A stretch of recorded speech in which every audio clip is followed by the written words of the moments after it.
Harry's wife. Cringe gifts in Indianapolis.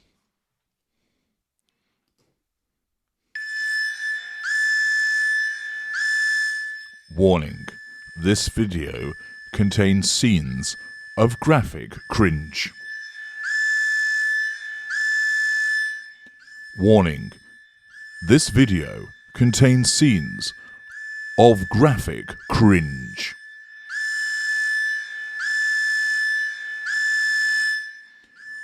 Warning: this video contains scenes of graphic cringe. Hello, I'm HG Tudor, and you have just been duly warned that this video contains scenes of graphic cringe. If you are prone to suffering from second-hand embarrassment, that you experience pain when your toes curl, that you shudder violently with the appearance of cringe, you may wish to take evasive action at this early juncture. Yes, Harry's wife was in Indianapolis, and it's provided us with a wealth of material, even though she attempted to assert control by ensuring that photographs were banned, that the media were banned. But of course, where there are human beings, there's always going to be a weakness, and of course, various pictures have been leaked. And you have the deep joy of seeing on your screens some of the materials that were provided by virtue of the goodie bags. Harry's wife likes giving out goodie bags. Why? Well, it's effectively bribery. It's a manipulation through financial largesse to provide people with something so that she can assert control over them and draw fuel from their reactions. It's also part of the facade management to make her seem like she's kind and generous. Now, some narcissists do engage in substantial financial largesse. For instance, giving you or lending you money, taking you to stay in swanky hotels, paying for meals, buying you expensive gifts, jewellery, perhaps a car, taking you away on holidays. And of course, you might think, oh, this person's doing this because they really like me, and they're doing this because they're really kind or they love me. Unfortunately, where you're dealing with a narcissist, your beliefs are incorrect. As with everything where a narcissist is involved with another human being or contemplating the same, you're governed by a manipulation. It's a benign one. You get lots of lovely things and expensive gifts and expensive places to go, etc. But it's a manipulation all the same. And Harry's wife is no different when she engages in these apparent acts of largesse. You should also be aware, of course, that many narcissists engage in crap gift-giving. And I'd invite you to watch my excellent video, The Narcissist and Gifts, to understand why some narcissists really do spoil you and other narcissists really do take the piss when it comes to gift purchases.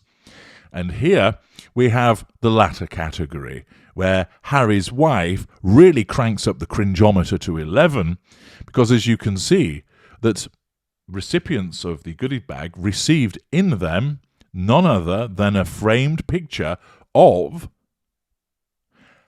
Harry's wife and her hairdresser, or Harry's wife turning up at the polo when she wasn't wanted to be there.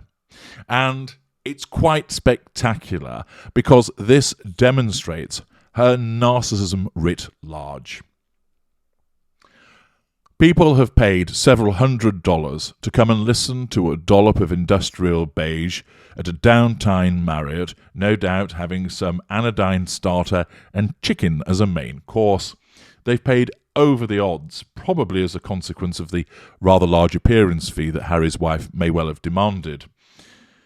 And in the course of that, not only are you subjected to sitting in, and you can see from the pictures, hardly an inspiring venue, which is hosted bar mitzvahs, wedding receptions, and Concrete Incorporated's annual general meeting, you have Harry's wife no doubt preaching at you and sending you into a catatonic state with her boring fridge magnet platitudes. But notwithstanding your substantial outlay, At least you've got her goodie bag. Hip hip huzzah! And as you open the goodie bag, you pull out a bubble-wrapped large item. What is it? Ah, it comes in a black box with a ribbon upon it. Oh, that's nice. Maybe it's a signed book of some description. Maybe it's a plaque with some inspiring words.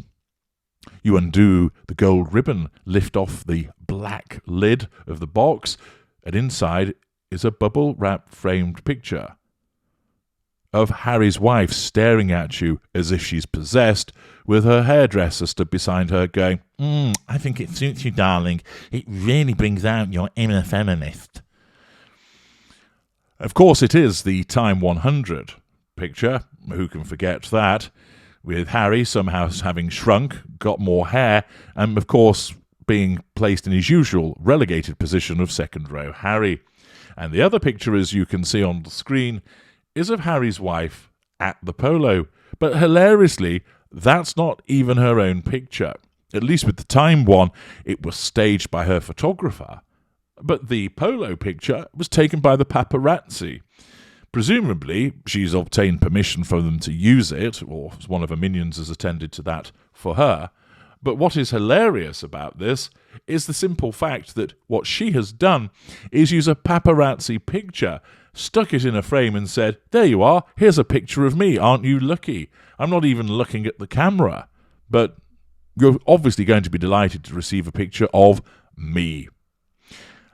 What on earth are you going to fucking do with that? You're going to put it beside your bed. I suppose some of the male guests, if there were any, could put it on their nightstand, couldn't they? And whilst they're engaging in the old hanky-panky, jiggery-pokey discussion of Ugandan affairs, and they're about to reach their vinegar strokes, they could look across at that, and it could give them an extra few seconds of grace so that they don't unleash their gentleman's relish too soon. I suppose it could have that effect. I suppose also you could put it at your gate to frighten off burglars. You could, of course, have it there as a doorstop. But why on earth would you want to receive such a photograph?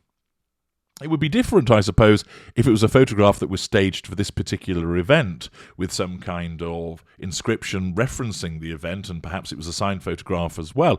That would perhaps be a little bit more meaningful.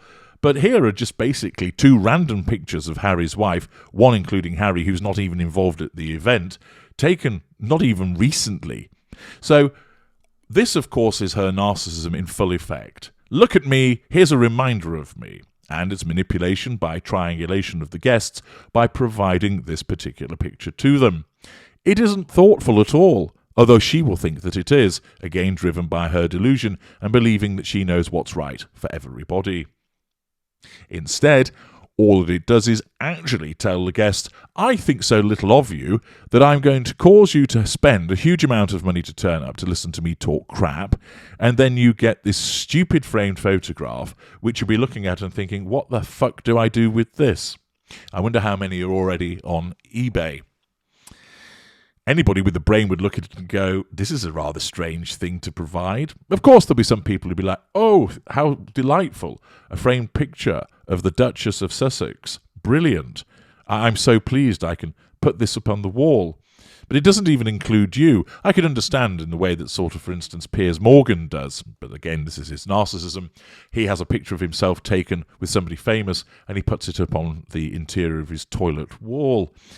Here, if you had a guest, they'd go, why have you got a picture of Harry's wife from the Time 100 magazine and a hairdresser up on your wall? Oh, well, I haven't just cut that out of a magazine and stuck it in a frame. Honestly, it was gifted to me at the Women of Power event that I stupidly attended in November, spunking several of my $100 when I would have been much better going to a spa for the day.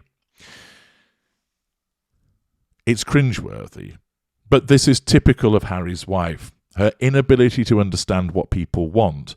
Her arrogant, high-handed belief that she knows what people want, because she is a know-it-all.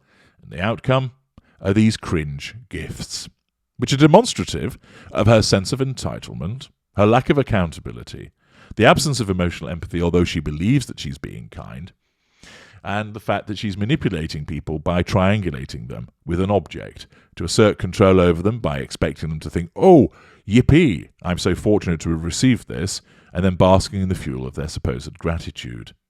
As mentioned, go and watch The Narcissist and Gifts to understand more about the mindset behind what a narcissist does with gift giving, but here is a real and live example of when it's done, and it's quite simply taking the piss. I'm H.G. Tudor. Thank you for listening.